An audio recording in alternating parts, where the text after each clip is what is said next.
Hello दोस्तों, राधे कृष्णा, जय सीताराम, जय शंकर की, जय हनुमान। तो आज का जो हमारा टॉपिक है, छोटी छोटी बातें हैं जिनके ऊपर मैं थोड़ा सी परिभाषा बताऊंगा आपको। जैसे अभय हो गया, सत्व शुद्धि होगी, और जी यज्ञ हो गया, तप हो गया, इनको क्या कहते हैं, अहिंसा, सत्य, आक्रोध, शांति, तेज, क्षमा इत्यादि कैसे शब्द हैं 14-15 जिनकी थोड़ी परिभाषा हमने आज सुननी है और आपको भी सुनानी है। तो सबसे पहले अभय है। तो अभय किसको कहते हैं? तो इष्ट के वियोग और अनिष्ट के संयोग की आशंका से मन में जो कार्यतापूर्ण विकार होता है उसका नाम भय है। जैसे प्रतिष्ठा के नाश का भय, अपमान का भय, निंदा का भय, रोग का भय, राजदंड का भय, भूत प्रेत का भय और मरण का भय आदि, इन सब के स्वार्थ अभाव का नाम अभय होता है। तो उसके बाद आया सत्व संशुद्धि क्या है? तो सत्व अंतःकरण को कहते हैं। सत्व किसको कहते हैं? अंतःकरण को कहते हैं। अंतःकरण में जो राग, द्वेष, हर्ष, शोक, ममत्व, अहंकार और मोह, मत्सर आदि विकार और नाना प्रकार के कलुषित पापमय भाव रहते हैं, उनका सर्वथा अभाव होकर अंतःकरण का पूर्ण रूप से निर्मल परिशुद्ध हो जाना, यही सत्व संशुद्धि अंतःकरण की सम्यक शुद्धि है। तो उसके बाद आता है यज्ञ। यज्ञ किसको कहते हैं?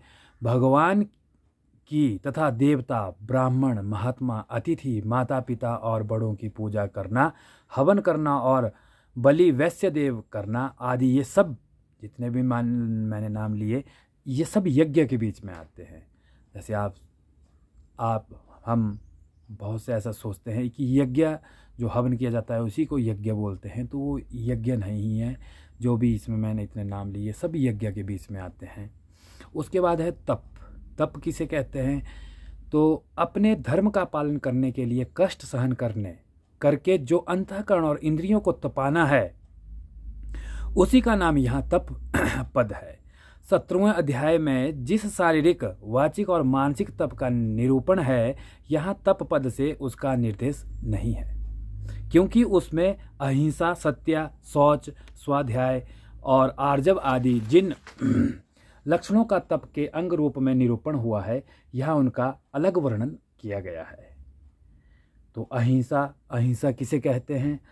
अहिंसा कहते हैं किसी भी प्राणी को कभी भी लोभ, मोह या क्रोध पूर्वक अधिक मात्रा में, मध्य मात्रा में या थोड़ा सा भी किसी प्रकार का कष्ट स्वयं देना, दूसरों से दिलवाना, या कोई किसी को कष्ट देता हो तो उसका अनुमोदन करना हर हालत में हिंसा है।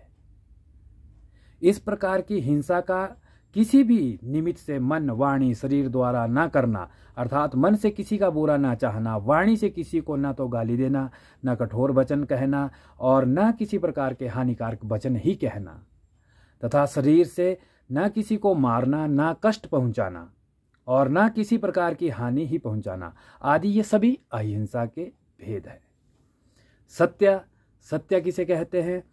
इंद्रियों और अंतःकरण से जैसा कुछ देखा, सुना और अनुभव किया गया हो, दूसरों को ठीक वैसा ही समझाने के लिए कपट छोड़कर जो यथासंभव प्रिय और हितकर वाणी का उच्चारण किया जाता है, उसे सत्य कहते हैं।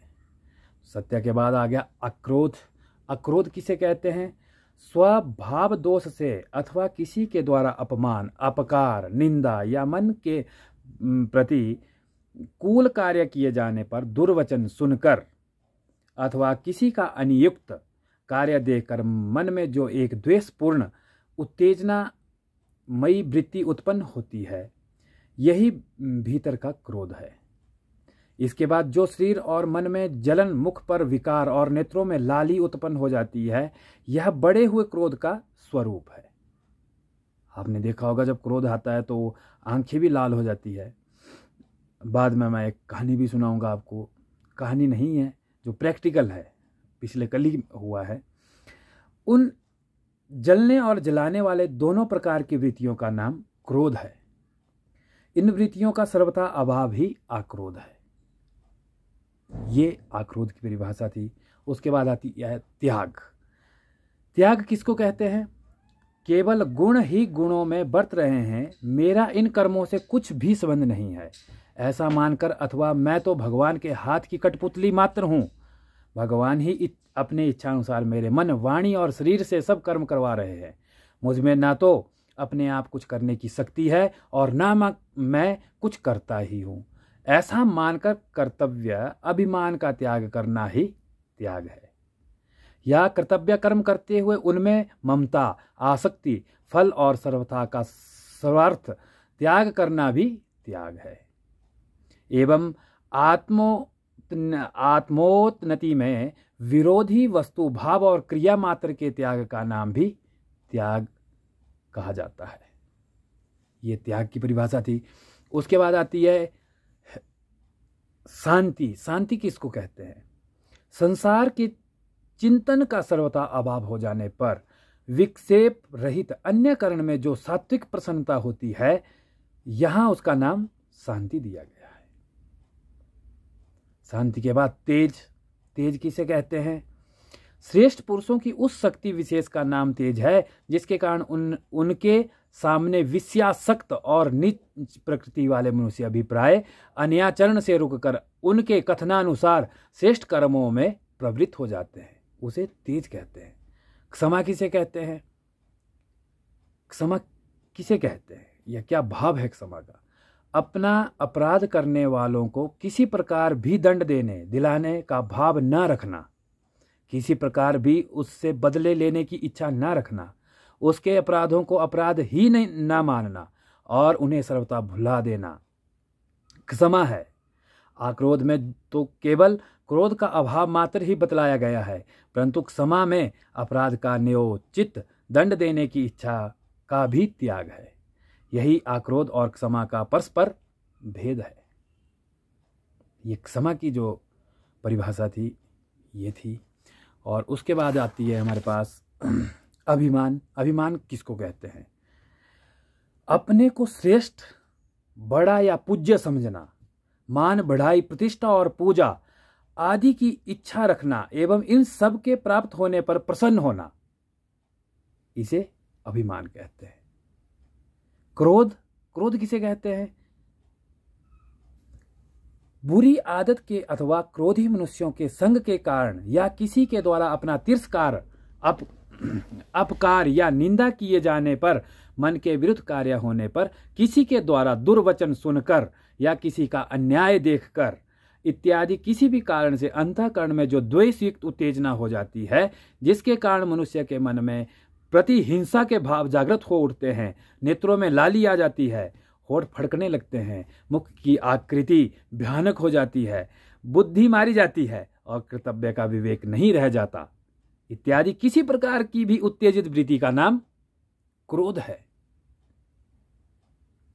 उसके बाद अज्ञान। अज्ञान किसको कहते हैं? अज्ञान पद यहां किसका वाचक है, ये क्वेश्चन है।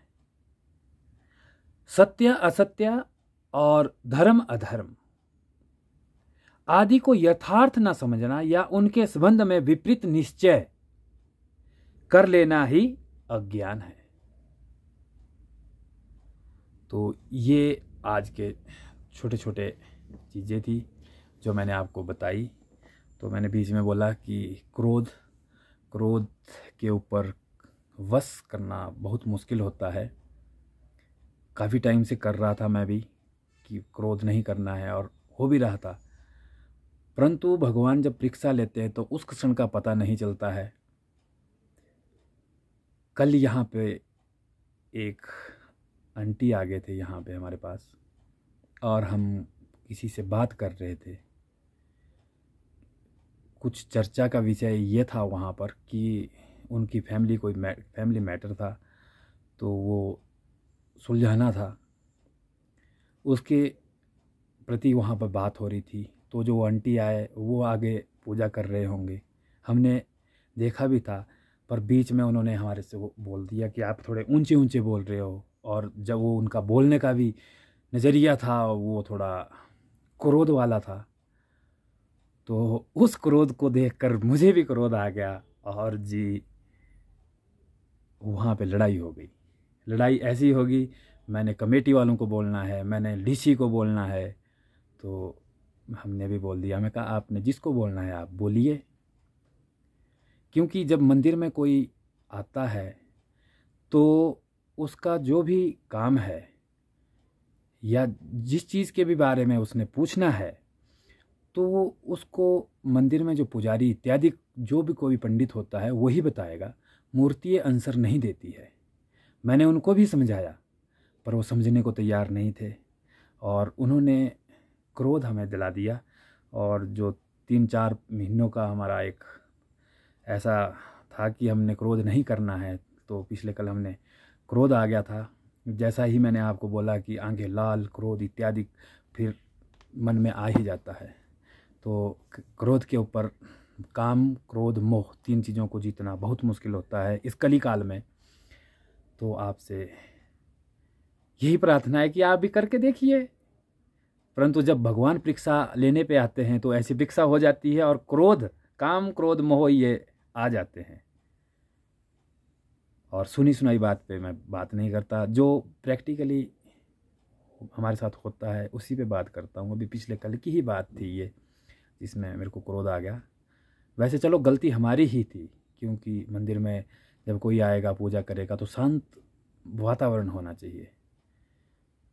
तो मेरा मन भी नहीं मान रहा था, उसको अहम भाव बोलते हैं, जो मेरा मन नहीं मान रहा था। पर क्या करें, जो बुद्धि होती है उसके ऊपर पर्दा पड़ जाता है, वो भी काला। इसलिए आज के लिए जय शंकर की, जय सीताराम, जय हनुमान। मंगलवार है, आप भी बोलिए जय श्री राम, जय हनुमान। राधे कृष्णा।